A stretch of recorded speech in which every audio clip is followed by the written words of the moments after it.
الحمدللہ آج کے اس پروگرام کا عنوان ہے سعودی اور یہودی۔ اعوذ باللہ من الشیطان الرجیم، بسم اللہ الرحمن الرحیم۔ الصلاۃ والسلام علیک یا سیدی یا رسول اللہ وعلی ازواجک و اصحابک و آلک یا سیدی یا حبیب اللہ۔ الحمدللہ لاہور شہر میں آج بروز اتوار 14 ربیع الاول شریف 1445 ہجری اور 1 اکتوبر 2023 عیسوی کا دن ہے۔ ابھی یہ جو پچھلا مہینہ گزرا ستمبر 2023، اس کے آخری دنوں میں عالمی سطح پر رونما ہونے والے چند اہم واقعات میں سے ایک دو یہاں پہ عرض کرنا ضروری ہیں تاکہ ہمارے دوستوں اور بچوں کو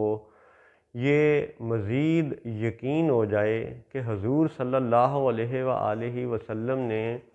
ایک فتنہ دجال کو سب سے بڑا فتنہ کیوں قرار دیا تھا، اور انہی کے دوستوں یعنی نجد سے اٹھنے والے فتنے کو قرن شیطان کیوں قرار دیا تھا۔ تو یاد رہے کہ ابھی ستمبر کے آخری دنوں میں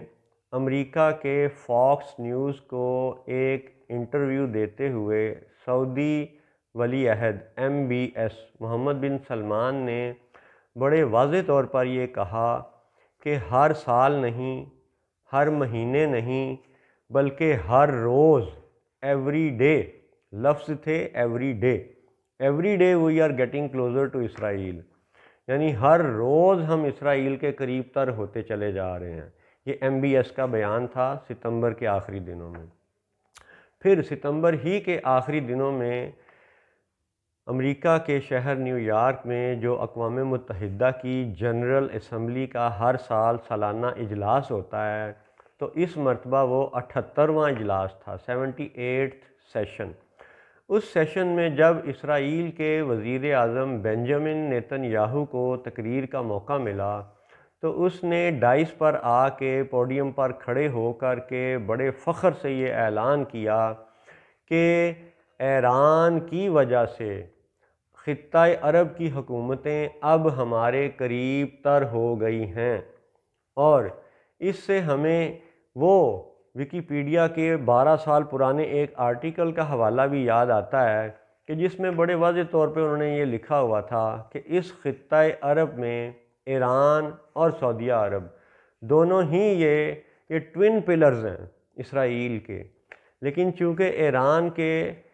حمایتی شیعہ لوگ اس بات کو ابھی قبول کرنے پہ اس لیے تیار نہیں ہیں کہ ایران تو کھلم کھلا امریکہ کو گالیاں دیتا ہے، اسرائیل کے خلاف جہاد کا اعلان کرتا ہے، لیکن ایران کے شیعہ اس بات پر بھی غور کریں کہ جب 1980 سے 88 تک کے اس زمانے میں ایران عراق جنگ چلتی رہی تو ان 8 سالوں میں ایران نے عراق کو تو بھرپور طریقے سے تباہ کیا، لیکن اسی جنگ کے دوران میں کیا کبھی اس نے ایک مہینہ بھی جرأت کی کہ وہ اسرائیل پہ حملہ کر دیتا؟ حالانکہ ان 8 سالوں میں آگے ایک دو حملے ہی جا کے تل ابیب پہ کر دیتا تو بعد میں کہہ دیتے کہ جی پائلٹ سے غلطی ہو گئی ہے۔ اتنی غلطی کرنے کی بھی ہمت نہیں ہے ان میں، اور دعویٰ کرتے ہیں کہ یہ اسرائیل کے خلاف جہاد کا نعرہ بلند کرتے ہیں۔ دوسرا پہلو جو شیعوں کے سوچنے والا وہ یہ ہے کہ 40 سال سے جب ایران اور سعودیہ عرب کی ایک دشمنی کی کیفیت دنیا والوں کو دکھائی جاتی رہی، تو اب آ کے 2023 عیسوی میں سعودیہ عرب اور ایران نے دونوں کے ساتھ باقاعدہ ساری دنیا کے سامنے چین کی چھتر چھایا میں دوستی بھی کی اور ایک دوسرے کے سفارت خانے بھی دوبارہ سے کھول دیے۔ تو جب ایران کو یہ پتہ ہے کہ امریکہ طاغوت ہے، تو پھر طاغوت کے سب سے اہم جو دوست ساتھی سعودیہ عرب کے ساتھ ایران نے دوستی کیوں کی؟ تو کیا ایران خود اپنے اس جہاد کے وعدے پر قائم ہے؟ یہ ساری باتیں شیعوں کے سوچنے والی ہیں۔ ہاں، رہ گیا کہ سعودیہ عرب کا معاملہ، تو سعودیہ عرب اور پاکستان دونوں کے حکمرانوں کی حقیقت یہ ہے کہ اس حقیقت کو سمجھنے کے لیے حدیث پاک کو سمجھنا ضروری ہے کہ دجال کو اگر سب سے بڑا فتنہ قرار دیا گیا ہے تو اس کا مطلب ہے کہ دجال وہ جو کہ یروشلم کا حاکم ہوگا، وہ قبلہ اول کا حاکم ہوگا، اور وہ سب سے بڑا فتنہ قرار دیا گیا ہے۔ یعنی حاکم وقت، حاکم یروشلم، حاکم قبلہ وہ جھوٹ بولے گا، دجال ہوگا، دجل کرے گا، فریب کرے گا، غلط بیانی سے کام لے گا، قول و فعل میں تضاد ہوگا۔ ایسا ہی تضاد آپ یہ دیکھیں کہ ایٹمی قوت کے نام نہاد مسلمان حکمران جب پاکستانی عوام کے سامنے اعلان کرتے ہیں تو وہ یہ کہتے ہیں کہ جی اسرائیل کو تسلیم کرنے کا سوال ہی پیدا نہیں ہوتا، اور پھر موجودہ جو یہ تھوڑے عرصے کے لیے بٹھائے گئے ہیں کٹھ پتلی حکمران انوار الحق کاکڑ صاحب، انہوں نے جا کے جو اقوام متحدہ میں تقریر کی ہے، یہ بالکل وہی تقریر ہے جو سعودیہ عرب کے حکمران پچھلی کئی دہائیوں سے کر رہے ہیں۔ یعنی پاکستانی وزیر اعظم نے بھی اقوام متحدہ کے پلیٹ فارم پر 78ویں جنرل اسمبلی کے سیشن میں علل اعلان یہ کہا کہ 1967 یعنی 1967 کی اس حد بندی کے مطابق اسرائیل اور فلسطین کا 2 ریاستی فارمولہ جو ہے نا، اس پر عمل کیا جانا چاہیے۔ اس کا مطلب ہے کہ ایٹمی قوت والے پاکستان نے بھی اقوام متحدہ کے پلیٹ فارم پر کھڑے ہو کر کے اپنے عوام سے کیا ہوا وعدہ اپنے ہی پاؤں تلے رون دیا۔ یعنی جب 2 ریاستی فارمولہ آپ بات کرتے ہو تو آپ نے اسرائیل کو بھی ایک ریاست مان لیا اور فلسطین کو بھی ایک ریاست مان لیا، اور دجل اور دھوکہ اور ظلم یہ بھی ہے کہ اسرائیل کا تو دعویٰ ہے کہ وہ 1948 میں بنا تھا، تو 1948 والے بارڈر کی بات نہ سعودی عرب کرتا ہے، نہ کویت کرتا ہے، نہ پاکستان کرتا ہے، نہ باقی لوگ کرنے دیتے ہیں جو ان کو بٹھانے والے ہیں۔ ان کے منہ سے وہی الفاظ دہرائے جاتے ہیں جو انہیں فیڈ کیا جاتا ہے۔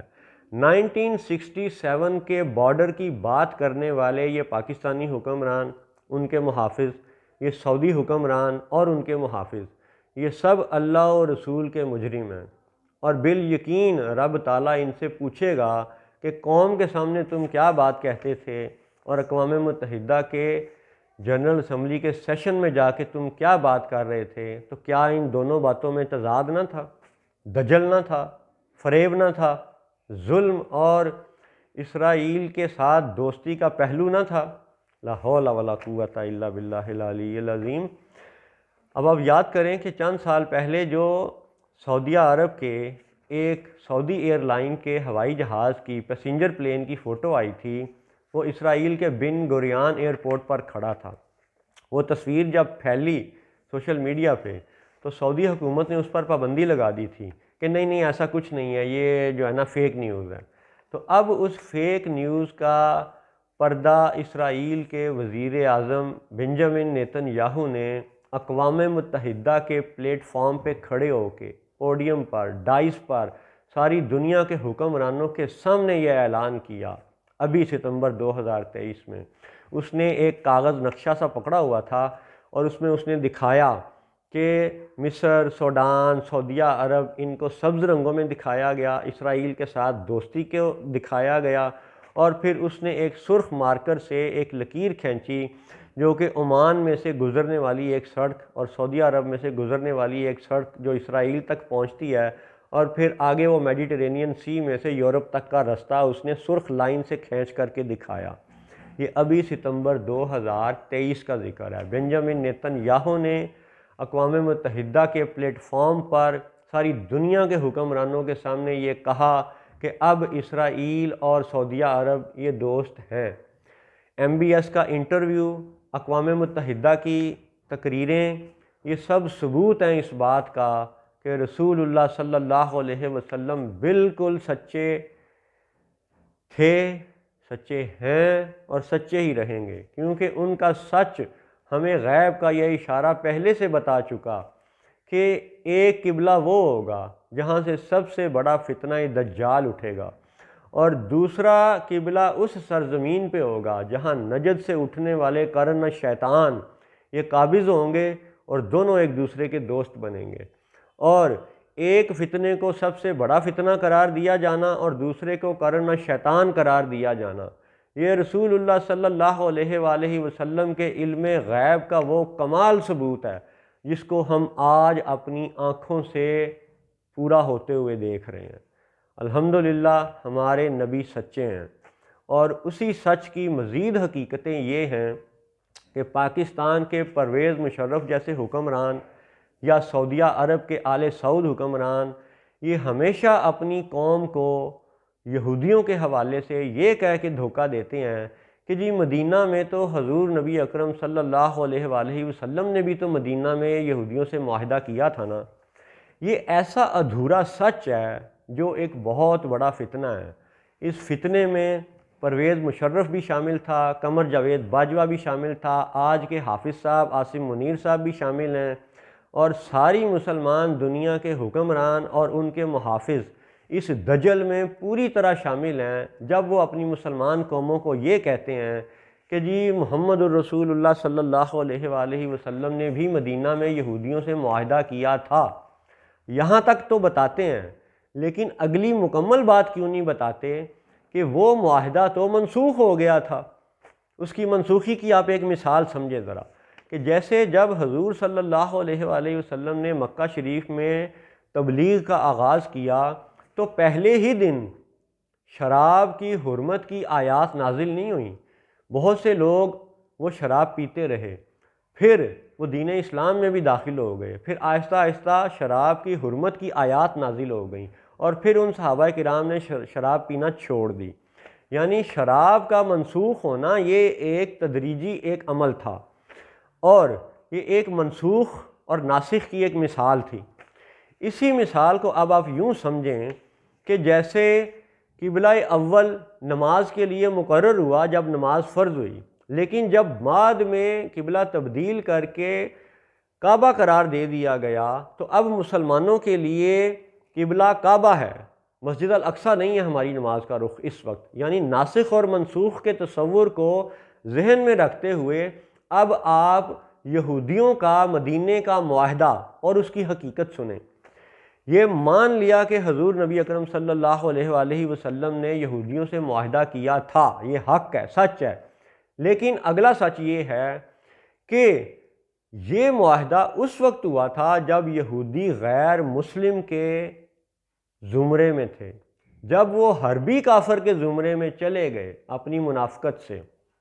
تو حضور صلی اللہ علیہ وآلہ وسلم نے اللہ تعالیٰ کے حکم سے صحابہ کرام کی جماعت کو بھیجا،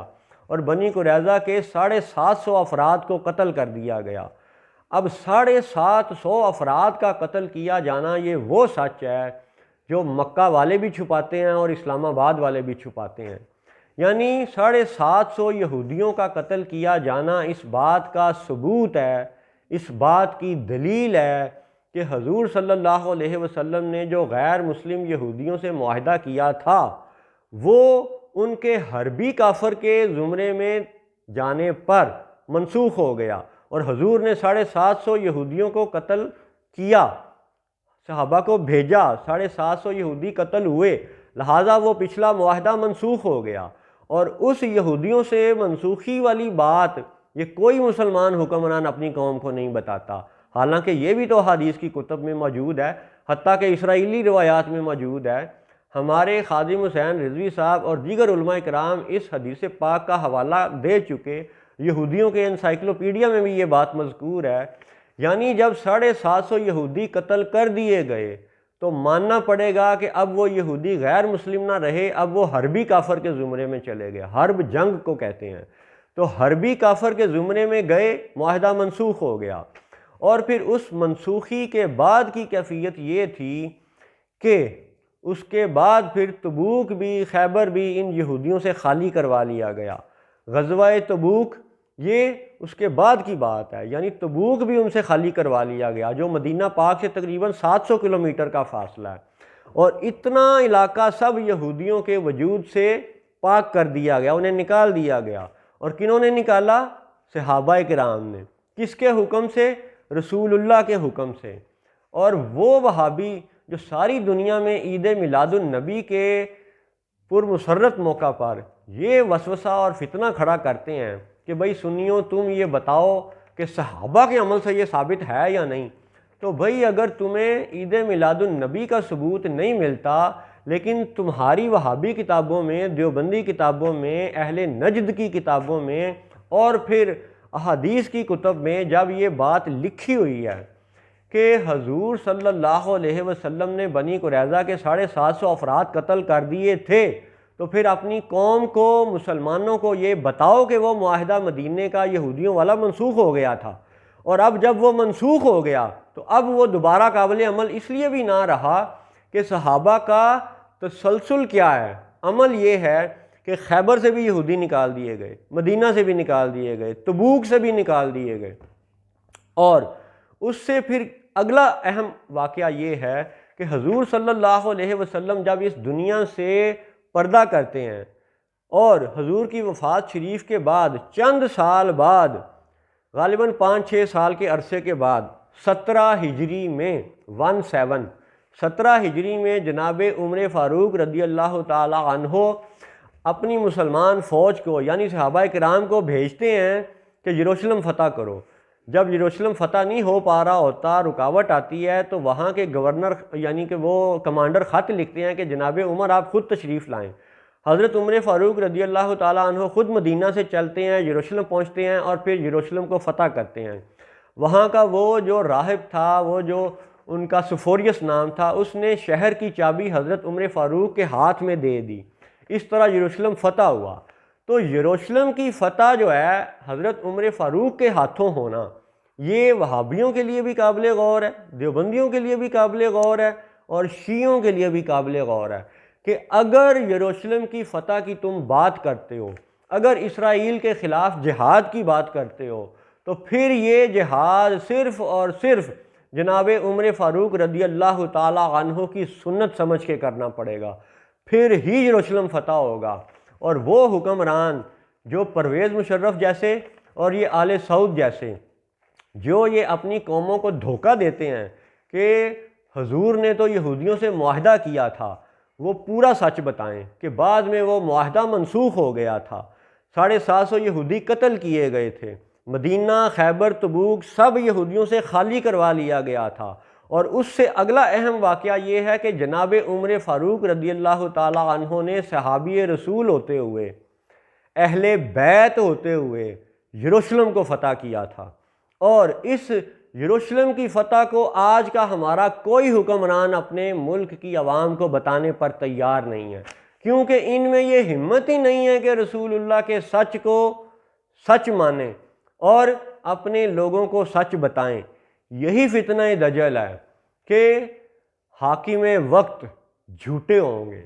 یہی دجالی دور ہے، اور اسی دجالی دور کی اس آخری سٹیج میں سے گزرتے ہوئے ہم جیسے بڈھوں پر یہ لازم ہے کہ وہ اپنی نوجوان نسل کو یہ حقائق بتا کر کے جائیں کہ پرویز مشرف ہو یا آل سعود ہو، مدینہ میں حضور اور یہودیوں کے درمیان معاہدے کا یہ ادھورا سچ، حکمران ادھورا سچ بتاتے ہیں، جبکہ اس طرح کے یہ حقیر انشاءاللہ مکمل سچ بتاتے ہیں کہ وہ معاہدہ بعد میں منسوخ ہو گیا تھا، یہودی حربی کافر کے زمرے میں چلے گئے تھے، مدینہ، خیبر، تبوک سب خالی کروا لیا گیا تھا، حتیٰ کہ حضرت عمر فاروق نے یروشلم کو فتح کر لیا تھا۔ تو ان صحابہ کرام کی اس سنت پہ عمل کرنا آج کے سب حکمرانوں پہ واجب ہے، فرض ہے، لازم ہے، اور اس کا ایک پہلو یہ بھی ہے کہ اپنی قوموں کے سامنے مختلف بیانات نہ دو اور اقوام متحدہ کی جنرل اسمبلی میں جا کے مختلف تقریریں نہ کرو، بلکہ وہ بات کہو جو سیدھی ہے، وَقُولُوا قَوْلًا سَدِيدًا۔ السلام علیکم ورحمۃ اللہ وبرکاتہ۔